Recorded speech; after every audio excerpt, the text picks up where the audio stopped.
Nature et bien-être ce soir, nous parlons du cœur du footballeur. Oui, sa santé, comment prendre soin en réalité de son cœur, c'est comme du lait sur le feu. Il faut suivre cela à chaque instant réellement, mais comment contrôler tout ça? Ce sera avec le médecin sportif qu'on va recevoir dans un instant. Pour le moment, on suit le reportage qui nous parle du sport d'entretien. Le dimanche, si nous n'allons pas au sport, c'est comme si nous avons perdu quelque chose. C'est une activité physique qui devient une habitude dans l'agenda du week-end de plusieurs Béninois. Du footing à la musculation, en passant par la gymnastique, les amoureux du sport d'entretien sont de plus en plus nombreux à Cotonou.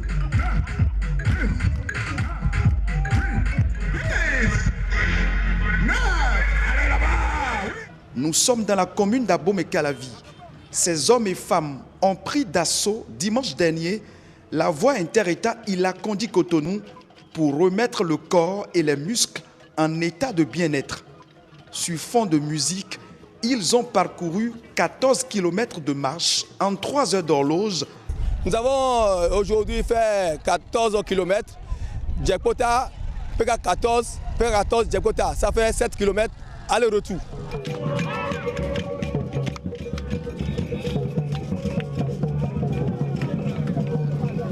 Tous les matins, je fais au moins un quart d'heure de sport en me réveillant.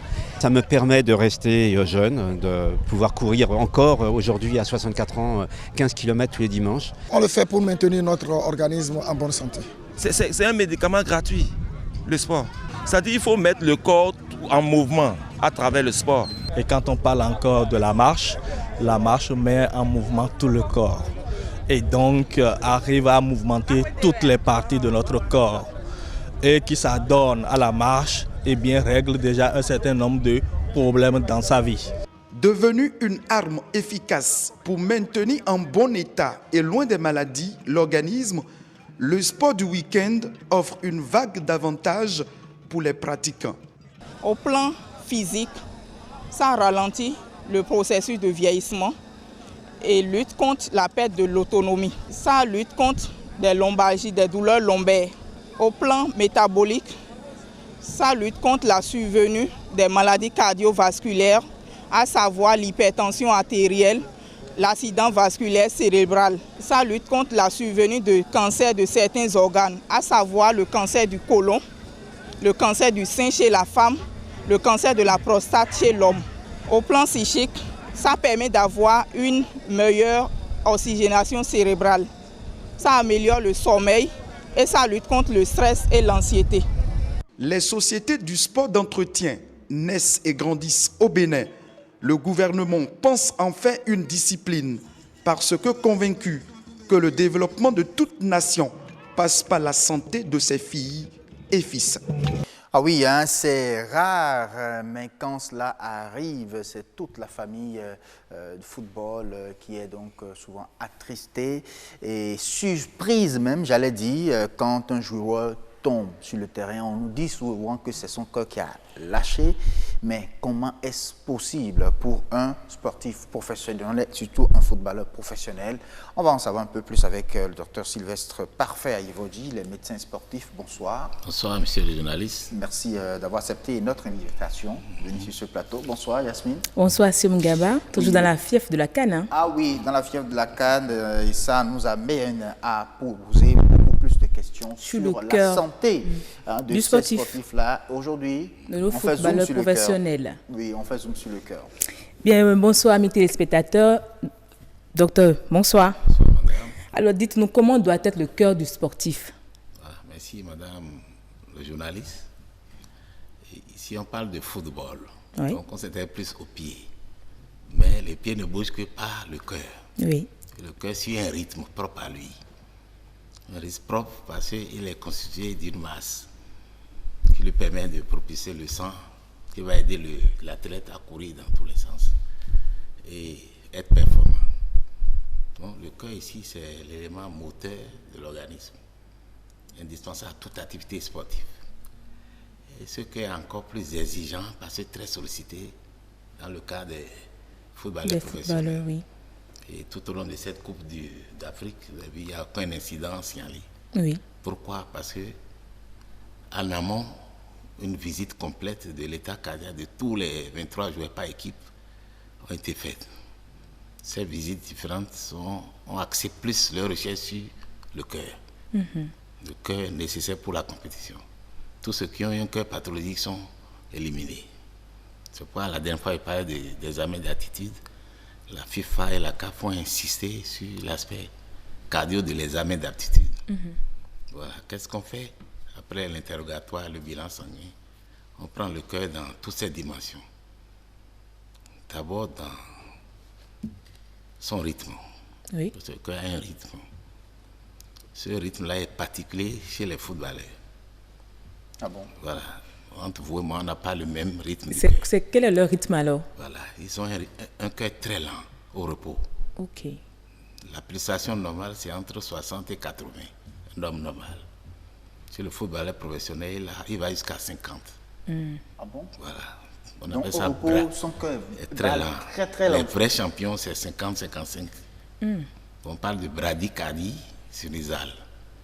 Ça, c'est le premier élément pour le rythme. Et puis, il y a la masse du cœur. Comme l'effort est soutenu pendant toute une saison, les gens font jusqu'à 38-40 matchs par saison. Donc, c'est le cœur qui est toujours sollicité. Donc, on verra un cœur un peu plus gros qu'un homme normal. Et c'est une augmentation de volume physiologique. Ok. Voilà, c'est un épaississement du ventricule. Ce n'est pas que c'est une maladie. Voilà, c'est pas une maladie, c'est un épaississement naturel, physiologique, lié à l'adaptation du cœur à l'effort. Mais comment garder ce rythme cardiaque chez le sportif footballeur professionnel? Tous les 2 ans, on doit surveiller. Peut-être s'il est dans les normes, rythme, bradycardie, épaississement physiologique. En cas de débordement, il arrête l'effort.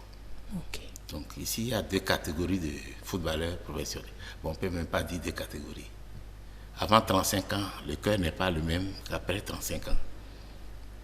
Ah oui, hein. Okay. Donc la limite c'est 35 ans, avant et après 35 ans. Les grands footballeurs arrêtent toujours à 35 ans. Après, tu deviens entraîneur ou bien tu fais sport d'entretien. D'entretien, tout simplement. Voilà. Comme ce qu'on a vu. Voilà, tout à fait. Mais y a-t-il un régime alimentaire propre à ces footballeurs pour qu'ils gardent leur cœur toujours en bonne santé suivant ce régime, ce rythme cardiaque? Il y a l'entraînement répété tous les jours et il y a l'alimentation. Parce que le cœur fonctionne sur la base de production d'énergie. Oui. Sans énergie, il n'y a pas d'activité cardiaque. Et l'énergie est puisée des nutriments. Ce qu'ils mangent tous les jours, ce qu'on leur apporte comme vitamines, l'eau. L'organisme intègre ça pour produire de l'énergie. Que ce soit les viandes, les protéines, les lipides, les glucides, les vitamines, tout est intégré. Et tout ça, c'est suivi? C'est suivi. Il y a des normes d'alimentation. On va en venir peut-être plus tard. C'est trop dense également. À part le cœur, il y a aussi l'alimentation. Il y a l'alimentation. Mais quand... On va parler peut-être de l'alimentation très très prochainement. Plus tard. Mais toutefois, quand il ne respecte pas, il est... risque. Voilà. Voilà, les risques, on peut en parler. Et c'est ça qui est la cause des morts subites souvent. Des morts subites. Un footballeur qui tombe sur un stade, c'est le cœur 4/5e. 4/5e des situations. C'est le cœur. C'est le cœur. Wow. C'est le cœur. Soit le rythme est très accéléré. On parle de fibrillation. Oh, okay. Auriculaire comme ventriculaire, selon que ce soit le compartiment de remplissage qui est l'oreillette, oui, ou le compartiment qui vide qui est le ventricule. Oui. Voilà. Parce que c'est quand, par exemple, vous avez déjà dit que l'épaississement, en fait, l'épaississement du ventricule gauche n'est pas une maladie, voilà, que c'est naturel, oui, pour le sportif, le footballeur surtout. Lié à l'adaptation à l'effort. Maintenant, quelles sont donc les pathologies liées bien sûr au cœur du footballeur? Il faut d'abord savoir quels sont les tests qui permettent de suivre ce cœur pour pouvoir détecter ce qui est anormal. D'accord. D'entrée, c'est l'électrocardiogramme, l'enregistrement du tracé de cœur. Voilà. On le fait au repos. En deuxième temps, on fait subir des efforts au footballeur pour voir sur le terrain quel sera le niveau de son cœur en activité extrême. Oui. Donc, on fait des épreuves d'effort. Et le tracé aussi est enregistré quand le gars est en mouvement. Le troisième élément, c'est l'échographie cardiaque. Ils appellent ça écho-doppler. Ça, c'est ça qui montre comment le cœur se remplit, comment il se vide. Et la masse même des compartiments. Le cœur est gros, l'oreillette, le ventricule. L'épaississement même, c'est à l'écho qu'on détecte ça. Voilà, ça c'est l'examen normal. L'examen du cœur, oui. Quand il y a anomalie, qu'est-ce qui se passe? Donc au niveau du rythme, j'ai dit avant 35 ans, c'est surtout le problème de rythme. Ça va très vite. Et le problème de masse cardiaque. Il y a hypertrophie ventriculaire. Il y a quand même des joueurs qui font des dispenses d'âge. Qui dépassent parfois 35 ans. Oui, c'est dangereux ça. Donc voilà. Donc avant 35 ans, c'est le problème de muscle cardiaque. Ça peut être exagéré en volume. Depuis la naissance, et ce n'est pas détecté à temps. Ouais, et l'effort a révélé ça. Voilà. C'est souvent avant 35 ans, c'est le cœur en volume. Bon, pas d'hypertrophie ventriculaire, droit, dysplasie, arythmogène, c'est un peu plus compliqué. Le cœur va très vite. Et il faut freiner, sinon il meurt sur le terrain. Donc la précaution, c'est de disposer aux abords du stade un appareil qu'on appelle défibrillateur semi-automatique. Ça, c'est tous les grands matchs, on doit disposer de ça. On peut récupérer un cas sur 1000 avec cet appareil. Un cas sur 1000. Ça détecte immédiatement. Oui, immédiatement. C'est l'appareil, on implante ça sur un footballeur en décubitus dorsal. Et c'est l'appareil qui dit ce qu'on doit faire. Il enregistre, il dit voilà, il faut faire massage, il faut ventiler, il faut injecter.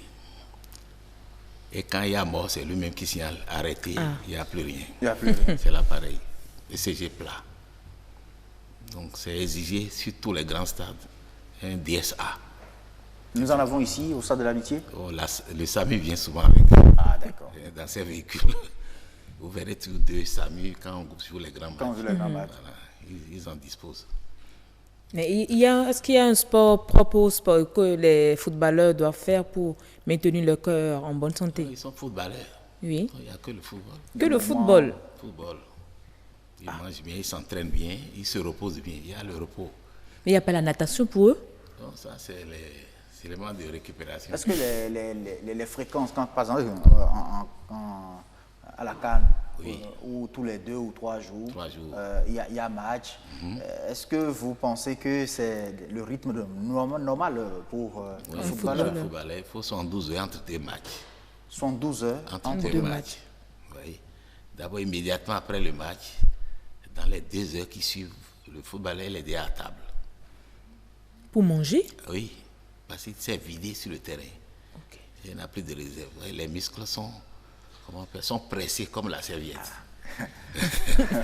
Mais il faut quand est-ce qu'il doit manger alors à quelle heure il doit manger? Avant le football. Qui suivent l'arrêt du jeu. Oui. Maintenant, l'avant-jeu. Non, on parle toujours de l'après-jeu. On parle de récupération. 2 heures.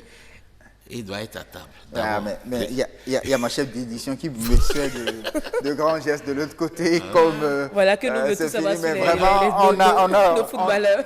On a vraiment envie. On va aller vite. Après les 2 heures, il est à table déjà.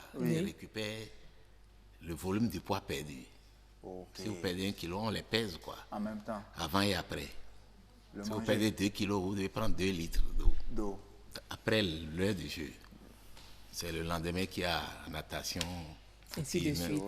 Voilà, pour remettre les muscles en place. Les muscles en place. Les vaisseaux reviennent en dilatation, accumulent du sang perdu sur le terrain. Et puis, relaxation. Et tout reprend. Voilà, et le sommeil aussi. Voilà. C'est intéressant, hein? Le sommeil est très important. Loin des portables. Ah oui. Parce que le repos cérébral aussi compte. Merci beaucoup.